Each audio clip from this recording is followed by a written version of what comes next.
আজকের পডকাস্টটা আমার জীবনের একটা অন্যতম উল্লেখযোগ্য পডকাস্ট। উল্লেখযোগ্য কারণ অনেক কথা, অনেক পারসেপশন মানুষ রাখেন, বলেন। তো আমার ছোটবেলাতে এরকম অনেক কথা শুনেছি আর কি, যে অনেক পিছিয়ে থেকে অনেক আগে দৌড়ানোর চেষ্টা করতে নেই, বামন হয়ে চাঁদে হাত বাড়াতে নেই, এসব প্রচলিত কথা আর কি।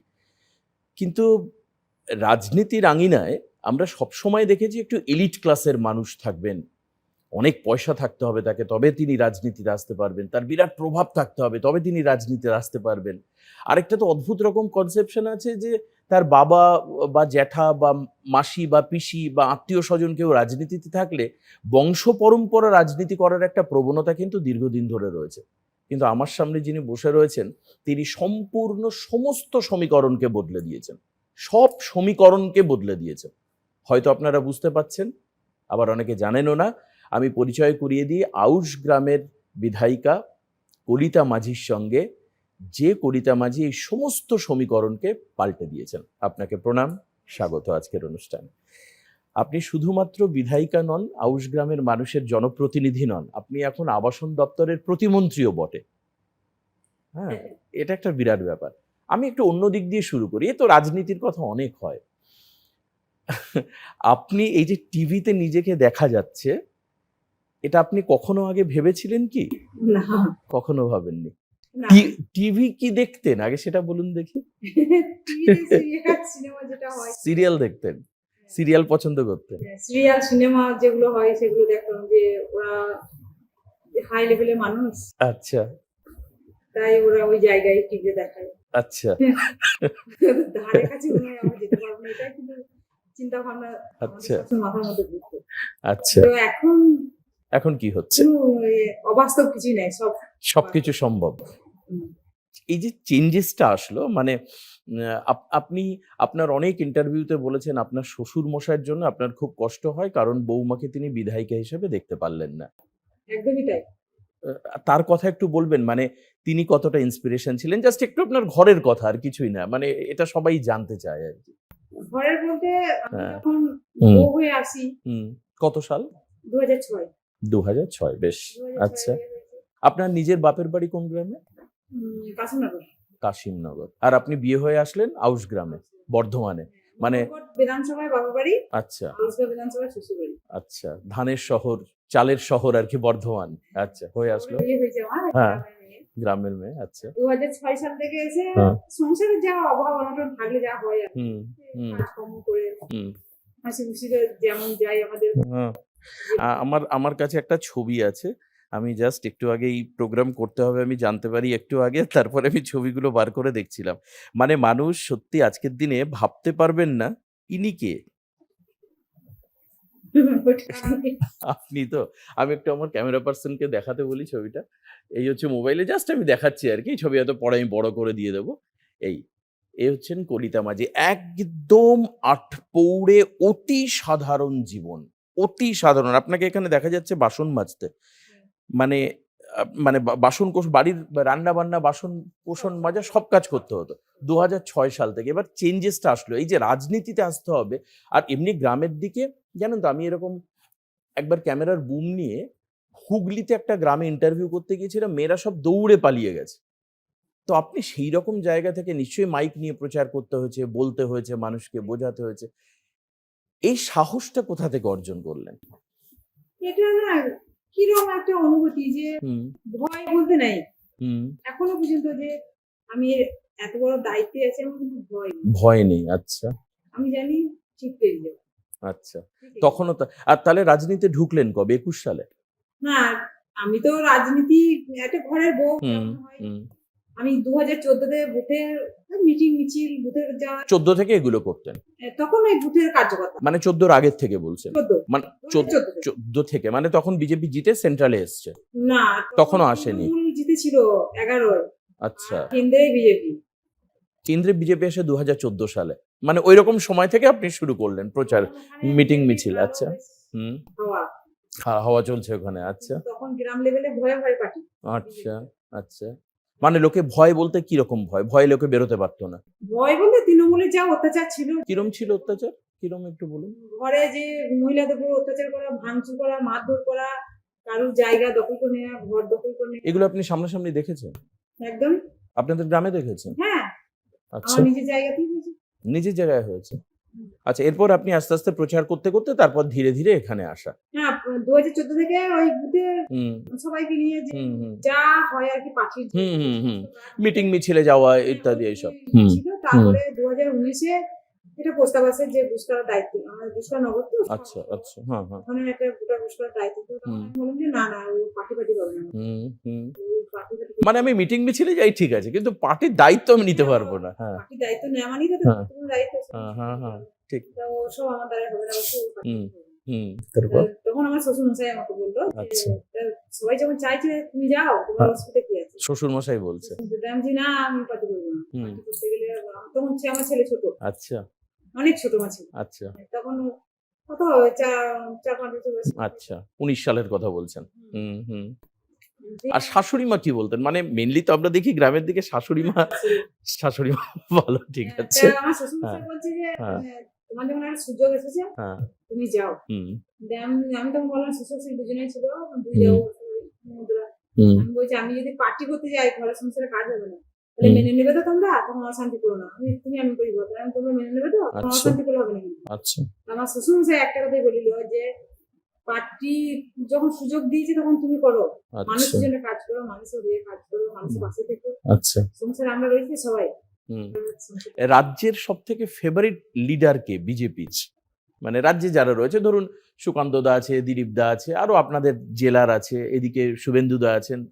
এবং সেভাবে আমার কারোর সঙ্গে অত পরিচিত ছিল না। আচ্ছা আচ্ছা, এবার দাঁড়ানোর আগেও অতটা পরিচয় ছিল না। আমি ওই যে ওই নেতাদের হুম। লিডারদের না, কিন্তু আপনাকে ক্যান্ডিডেট করাবে এটা কার মাথা থেকে আসলো?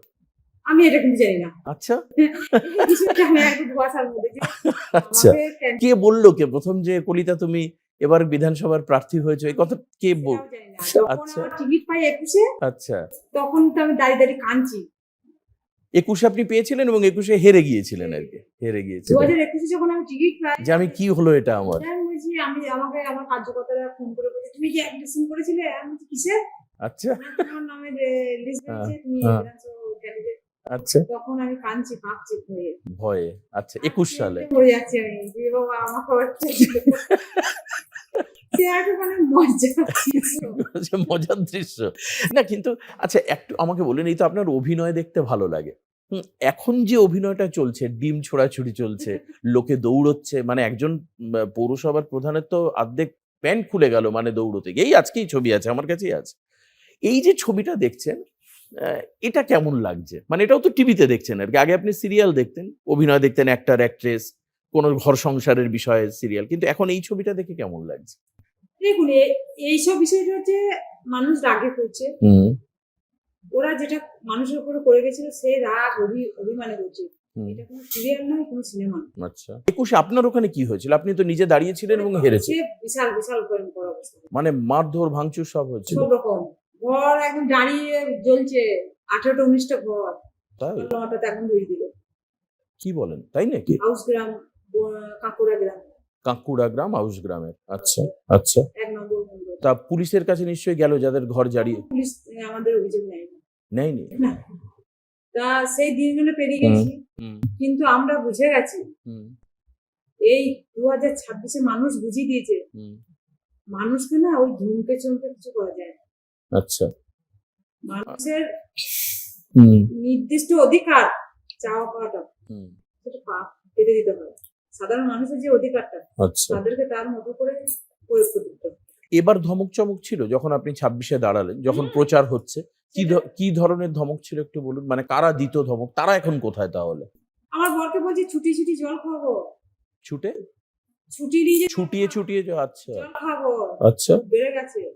আচ্ছা। আমার বাড়ির সামনে যত তৃণমূলের ফেলা ফেস্টুন আমার ঘরে পুঁতে দিয়ে চলে গেল, আপনার ঘরে? জায়গায় আচ্ছা, দুপুরে আচ্ছা, আচ্ছা। এমন করে দিয়ে গেল। হুম। আমার ছেলেকে মারলে ভোটের দিনেও এই নেতারা কারা? মানে এরা কারা? তৃণমূলের তৃণমূলের লোকেরা সব? ওয়ার্ডের কাউন্সিলর, আচ্ছা, সচিব, ওয়ার্ডের সব ওয়ার্ডের লোক। যে যারা আপনাদেরকে থ্রেট দিত বা বাড়ি জ্বালাতো, তারা এখন কি করছে? কোথায় তারা? কি জানি কোথায় পালিয়ে গেছে। মানে পাওয়া যাচ্ছে না তাদের? আমি কাউকে চমকায়ও নাই, ধমকায়ও নাই, কোনো কথাও কোনো আমার বিধানসভায় এতটুকু করে মানুষের হয়, কোনো ঝামেলা হয় নাই, ঝঞ্ঝট হয় নাই। কোনো থানা পুলিশ বলতে পারবে না যে আজকে অভিযোগ এসেছে এখানে মারামারি। না, কিন্তু আপনার ওখানে একটা জিনিস হয়েছে যেটা আপনি কিভাবে নেবেন আমি জানি না, অভিযোগ কি অভিযোগ নয়। সেটা হচ্ছে যে এই যে অভিষেক বন্দ্যোপাধ্যায় বলেছেন যে ডিজে বাজাবেন, উনি বলেছিলেন। আর আপনার ওখানে দেখি ডিজে ফিজে নিয়ে আপনার জয় উল্লাসে সবাই একদম গেরুয়া আবির মেখে বিরাট নাচানাচি। আমি তো দেখলাম যে গাড়ির পেছনে বক্স বেঁধে সমস্ত গ্রামের মানুষ এইটুক বাচ্চারা রাস্তায় বেরিয়ে গেছে। দেখুন এতদিন আমাদের সাধারণ কর্মীরা না মন খুলে হাসতে পারে না। মানে আমি ছবিগুলো আমি অবাক তাই ছবি দেখে। আনন্দতে তারা বক্স যাই হোক বাজনা ডিজে করে একটু আনন্দ করেছিল।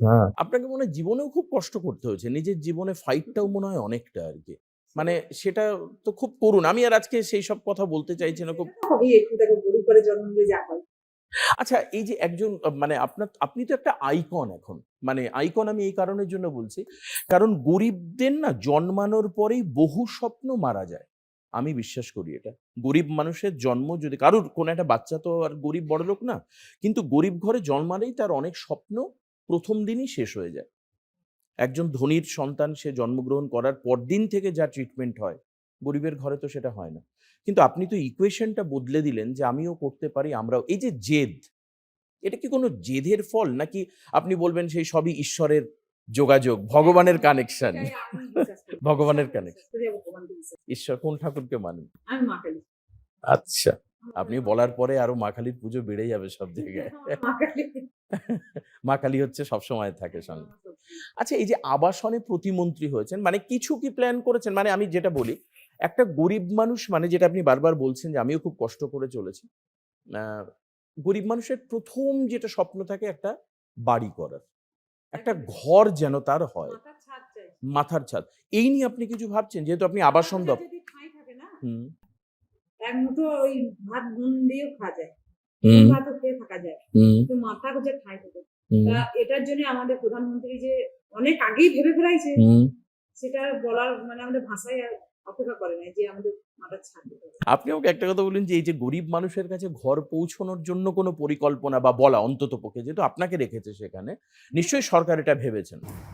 আমাকে যখন ওই দায়িত্ব দেওয়া হয়েছে, দল থেকে দিয়েছে, আমি সবসময় চাইবো আমার মতন গরিব মানুষ যারা আছে তাদের মাথা গোঁজার ঠাঁইটা যেন তারা অবশ্যই পায়, আর যারা পাওয়ার যোগ্য তাদের কাছে আমি যেমন করি পাই, এটা আমি আপ্রাণ চেষ্টা। আপনার গ্রামে এরকম আছে যে তৃণমূলের লোক ঘরের টাকা খেয়ে নিয়েছে? হ্যাঁ, আউশ গ্রামে আছে? আপনার গ্রামেও আছে? আচ্ছা, তা তাদের বিরুদ্ধে কোনো ব্যবস্থা হবে না? আইন নিশ্চয়ই আইনের মতো ব্যবস্থা।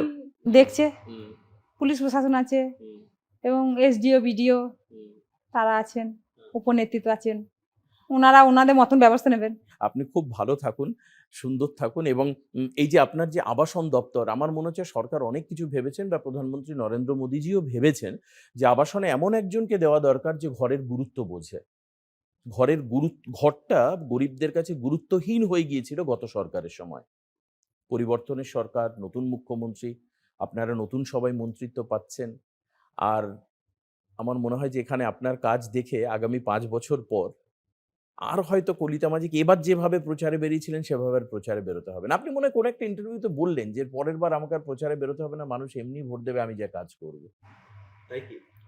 না, এরকম ধরনের কথা বলি নাই, কিন্তু আমার হয়তো ভুল শুনতে হয়েছে। আপনারা হয়তো ভুল ছিলেন, কিন্তু আমি চাই সবসময় মানুষের সঙ্গে মিশে থাকতে, মানুষের কাছে পৌঁছাতে। আমি প্রথম যেদিন দপ্তরে আসি সেদিনই আমি বলেছি আমি এই ঘরে বসে কখনো আমি কাজ করতে পারবো না। আচ্ছা, ঘরটা কেমন? ঘরে বসে টেবিলে বসে আচ্ছা আচ্ছা। এই সারাদিন বসে থাকবো আর গল্প হবে, আর এই তা আপনি তো মন্ত্রী হয়েছেন, তা বুঝতে হবে না, আপনার তো শোয়ের এখন গুরুত্ব আছে। মনে হয় যেন মানুষের কাছে পৌঁছাতে পারলে আমার আরো ভালো, মানুষের কাছ থেকে মানুষের আমি একটা ভিতরে। কথা বলবো, আপনার আউশগ্রাম তো এখন আপনার না, আপনাকে হয়তো মানে মেখলিগঞ্জেও যেতে হবে, কোচবিহার, আলিপুরদুয়ারে যেতে হবে, সুন্দরবন এলাকায় যেতে হবে, ক্যানিং গোসাবা যেতে হবে, মানে সারা রাজ্য এখন আপনার, আপনি তখন মন্ত্রী। মানে আপনার কাছে এই ১০ কোটি মানুষের মধ্যে যে মানুষটা গরিব, প্রভার্টি লেভেলের নিচে রয়েছে, তাদের সবার কাছে আবাস পৌঁছানোর দায়িত্ব আপনার হাতে, মানে বিরাট দায়িত্ব দিয়েছেন প্রধানমন্ত্রী মোদীজি। হবে, আমার ইচ্ছা আছে সব জায়গায় ঘুরবো।